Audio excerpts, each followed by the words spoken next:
نحمده ونصلي على رسوله الكريم اما بعد فاعوذ بالله من الشيطان الرجيم بسم الله الرحمن الرحيم قل لو انتم تملكون خزائن رحمة ربي اذا لامسكتم خشية الانفاق وكان الانسان قتورا ولقد آتينا موسى 9 آيات بينات فاسأل بني إسرائيل إذ جاءهم فقال له فرعون إني لأظنك يا موسى مسحورا قال لقد علمت ما أنزل هؤلاء إلا رب السماوات والأرض بصائر وإني لأظنك يا فرعون مثبورا فأراد أن يستفزهم من الأرض فأغرقناه ومن معه جميعا۔ سورۃ بنی اسرائیل کا درس چل رہا ہے۔ اسی سورۃ کی آیت نمبر 100 سے لے کر 103 تک تلاوت کی۔ ان آیتوں کے اندر پہلی آیت کے اندر اللہ رب العزت نے فرمایا کہ اللہ رب العزت ہی پورے خزانوں کے مالک ہیں۔ اگر اللہ رب العزت کسی انسان کو یہ رحمت کے خزانے دے دیتے، وہ اس خزانوں کے مالک کو ہو بھی جاتے، تو اس وقت یہ خرچ کرنے سے رک جاتے کہ خرچ کریں گے تو پھر ختم ہو جائے گا۔ اس خوف کی وجہ سے وہ دبے رہیں گے اور اللہ کے راستے میں وہ خرچ نہیں کریں گے۔ لیکن اللہ رب العزت کی ذات وہ ہے کہ جب سے دنیا قائم ہے اس وقت سے لے کر تا قیامت کوئی انسان ایسا نہیں کہ جس کو اللہ رب العزت کی طرف سے خزانے نہ ملتے رہتے ہوں۔ ہر وقت انسان کو کھانے پینے کی اشیاء سب کچھ مہیا کی جاتی ہے۔ انسان جب پیدا ہوتا ہے اس وقت ہی اس کا رزق لکھ دیا جاتا ہے۔ جب تک وہ رزق ختم نہ ہو انسان کو موت بھی نہیں آ سکتی۔ تو اللہ رب العزت تو وہ ذات ہے۔ تو اللہ رب العزت کی طرف جو کافر مشرک آپ صلی اللہ علیہ وسلم سے کہا کرتے تھے کہ آپ کے پاس میں بہت ساری باغات ہوں، مال ہو، سونا ہو، جواہرات ہو، تو اللہ رب العزت نے فرمایا کہ نبی ان سے کہہ دیجئے کہ اگر تم میں سے کوئی میرے رب کی رحمت کے خزانوں کا کچھ بھی مالک بن جاتا تو یہ خوف میں رہتا اور کبھی بھی اللہ کے راستے میں وہ خرچ نہ کرتا۔ پھر اللہ رب العزت نے فرمایا کہ انسان بڑا ہی کنجوس اور بڑا ہی بخیل ہے۔ یہاں پہ مفسرین نے ایک حدیث جو مشہور ہے وہ بھی لکھی ہے کہ اللہ رب العزت نے نبی کریم صلی اللہ علیہ وسلم نے فرمایا کہ انسان کے پاس اگر سونے کی 2 وادیاں بھی ہو جائیں تو اس سے وہ مطمئن نہیں رہے گا اور یہی خواہش کرے گا کہ میرے پاس تیسری بھی وادی ہو جائے، یعنی اس کا انسان کا پیٹ نہیں بھرے گا۔ نبی کریم صلی اللہ علیہ وسلم نے فرمایا کہ انسان کا پیٹ مٹی ہی بھرے گی، جب قبر کی مٹی کے اندر جائے گا اس وقت اس کا پیٹ بھرے گا، ورنہ اس کا پیٹ بھرنے والا نہیں۔ اگلے رکوع کے اندر اللہ رب العزت نے حضرت موسیٰ علیہ السلام کا تذکرہ بیان فرمایا ہے کہ ہم نے موسیٰ علیہ السلام کو 9 نشانیاں واضح طور پر دی۔ تو اس بارے میں نبی آپ بنی اسرائیل سے سوال بھی کیجئے کہ ان کو کیا کیا نعمتوں سے اللہ رب العزت نے نوازا تھا۔ بنی اسرائیل کو اللہ رب العزت نے ہر طرح کی نعمت دی تھی، لیکن یہ ایسی قوم تھی کہ ضدی قوم تھی یہ۔ اللہ رب العزت نے ان کے لیے من سلوا اتار دیا اور دھوپ سے بچنے کے لیے بادل لا کھڑا کر دیا اور کئی سال تک چھاؤں میں رہے اور نعمتیں ان کے اوپر برستی رہی، لیکن پھر بھی انہوں نے کہا ہم ان کھانوں سے تنگ آ گئے، ہمارے پاس پیاز ہو، لہسن ہو، ادرک ہو، جس کا تذکرہ غالباً سورۃ بقرہ کے اندر بھی آتا ہے کہ اللہ رب العزت کی نعمتوں کی ناشکری وہ کرتے رہا کرتے تھے۔ تو اللہ رب العزت نے فرمایا کہ جب ان کے پاس آئے حضرت موسیٰ علیہ السلام اور موسیٰ علیہ السلام نے جب ان کو دعوت دی تو فرعون نے کہا کہ میں آپ کے بارے میں گمان کرتا ہوں کہ آپ کو جادو کیا گیا ہے، اے موسیٰ آپ جادو شدہ ہو یا آپ کو کسی نے اثر کر دیا ہے، اس وجہ سے آپ یہ باتیں کیا کرتے ہو۔ جادو ہوتا ہے، جادو حق ہے، اس سے کوئی انکار نہیں۔ آپ صلی اللہ علیہ وسلم کے ساتھ بھی ایسا ہی ہوا تھا کہ آپ صلی اللہ علیہ وسلم کو لبید یہودی نے جادو کیا تھا اور کئی عرصے تک آپ صلی اللہ علیہ وسلم اس جادو کے اثر میں مبتلا رہے، لیکن دنیاوی اثر آپ صلی اللہ علیہ وسلم کا ہوا، دینی اثر اس کے باوجود بھی آپ صلی اللہ علیہ وسلم کو نہیں ہوا تھا جادو کی وجہ سے۔ دنیا میں یہی ہوا کہ پانی پیا یا کھانا کھایا پھر وہ محسوس نہیں ہوتا کہ کھا لیا یا نہیں کھایا، اس وجہ سے تھوڑی ان کو آپ صلی اللہ علیہ وسلم کو تکلیف ہوئی تھی۔ یہاں پہ مفسرین نے لمبی بحث اس جادو کے متعلق لکھی ہے کہ آج کل کے لوگ گھبرا جاتے ہیں تو تبھی مسائل بھی آ جاتے ہیں، لیکن اس کے باوجود بھی فوراً یہ سمجھتے ہیں اور وہ وہمی بن جاتے ہیں۔ وہ کہتے ہیں کہ ہمارا کاروبار ٹھپ ہو گیا، کسی نے جادو کر دیا، ہمارے گھر سے بیماری نہیں جاتی، کسی نے جادو کر دیا۔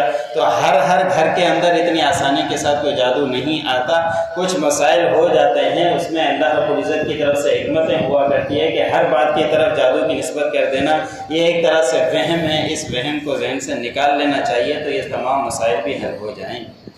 آگے اللہ رب العزت نے فرمایا اسی 9 نشانیاں، جس کا صورت اعراف کے اندر پوری 9 نشانیاں اللہ رب العزت نے بیان فرمائی۔ ایک یہ کہ حضرت موسیٰ علیہ السلام کو لاٹھی تھی، لاٹھی چھوڑتے تھے تو اژدہا بن جاتا تھا، سانپ بن جاتا تھا۔ حضرت موسیٰ علیہ السلام اپنا ہاتھ بغل میں ڈالتے تھے، نکالتے تھے تو چمکتا ہوا نظر آتا تھا۔ فرعون کے پاس اور اس طرح کے معجزے اللہ رب العزت نے معجزات دکھائے، نشانیاں دکھائی کہ ان کے اوپر قحط سالی آ گئی اور مختلف عذابات آئے، وہ بھی اسی نشانی کے اندر داخل ہے۔ ان کے جسم کے اوپر جمیں پڑ گئی تھی، اتنی جمیں کہ حد سے زیادہ۔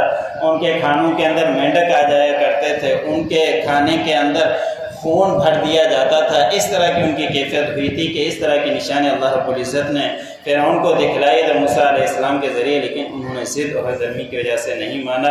یہاں تک کہ حضرت موسیٰ علیہ السلام نے فرمایا کہ آپ تو مجھے جادوگر کہتے ہو، لیکن یہ جو نشانیاں ہیں اللہ رب العزت نے بصیرت کے لیے نازل فرمائی ہیں، جو آسمان اور زمین کا پروردگار ہے، تاکہ تمہیں اس کے اندر غور و فکر کرو، لیکن تم اس کے اندر غور و فکر نہیں کر رہے۔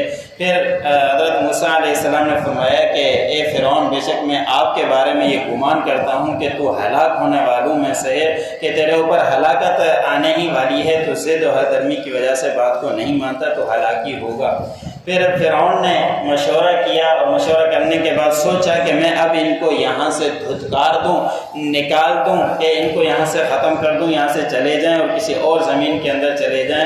تو اللہ رب العزت نے ان کا صرف منصوبہ تھا، لیکن اللہ رب العزت نے ان کے منصوبے کو ان کے خلاف کر دیا کہ ان تمام کو پانی کے اندر غرق کر دیا، اور سب کے سب فرعون بھی غرق ہوا اور سارے کے سارے اس پانی کے اندر غرق ہوئے۔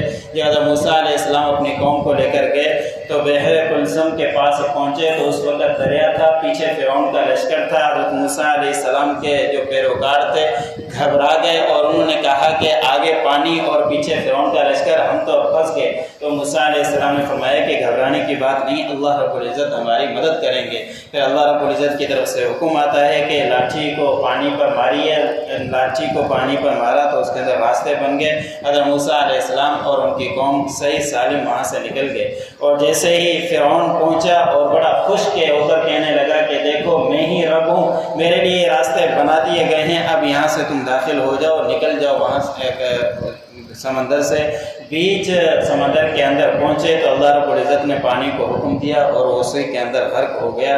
فرعون کے بارے میں آتا ہے قرآن پاک کے اندر بھی تذکرہ ہے کہ اس وقت بڑا واویلا کرنے لگ گیا اور ایمان لانا چاہتا تھا۔ حدیث مبارک میں آتا ہے، ترمذی شریف کے اندر حدیث ہے کہ جبرائیل علیہ السلام فرماتے حضرت صلی اللہ علیہ وسلم سے روایت کرتے ہیں کہ میں ان کو مٹی اٹھا کر منہ کے اندر ٹھونس رہا تھا کہ یہ بڑا ہی بدکار تھا، یہ تکبر کیا کرتا تھا، کسی طرح اللہ رب العزت اس کے اب ایمان کو قبول نہ کر دے، میں بار بار اس کے مٹی منہ میں ڈال رہا تھا۔ پھر اللہ رب العزت نے فرمایا کہ یہ وہی ہے جو اپنے آپ کو کہا کرتا تھا کہ میں تم سے سب سے بڑا اعلیٰ رب ہوں، پروردگار ہوں۔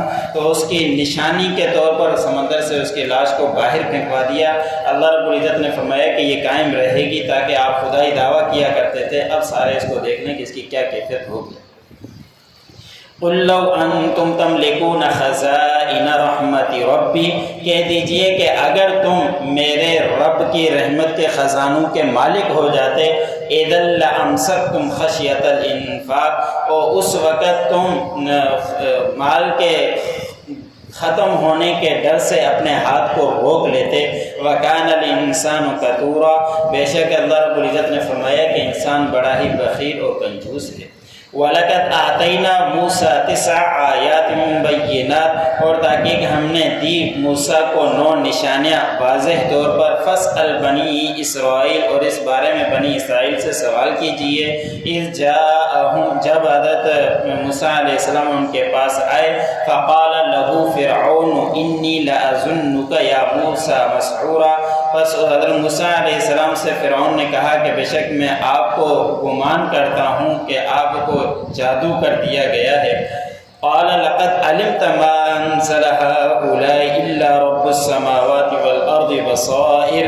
حضرت موسیٰ علیہ السلام نے فرمایا کہ تحقیق آپ جانتے ہیں کہ نہیں نازل کیا یہ پروردگار نے نشانیاں جو آسمان اور زمین کا پروردگار ہے مگر اسی کی بصیرت کے لیے تم اس سے نصیحت حاصل کرو۔ وَإِنِّي لَأَظُنُّكَ يَا فِرْعَوْنُ مَثْبُورًا۔ حضرت موسیٰ علیہ السلام نے فرمایا کہ بے شک البتہ میں گمان کرتا ہوں اے فرعون تو ہلاک ہونے والوں میں سے ہے۔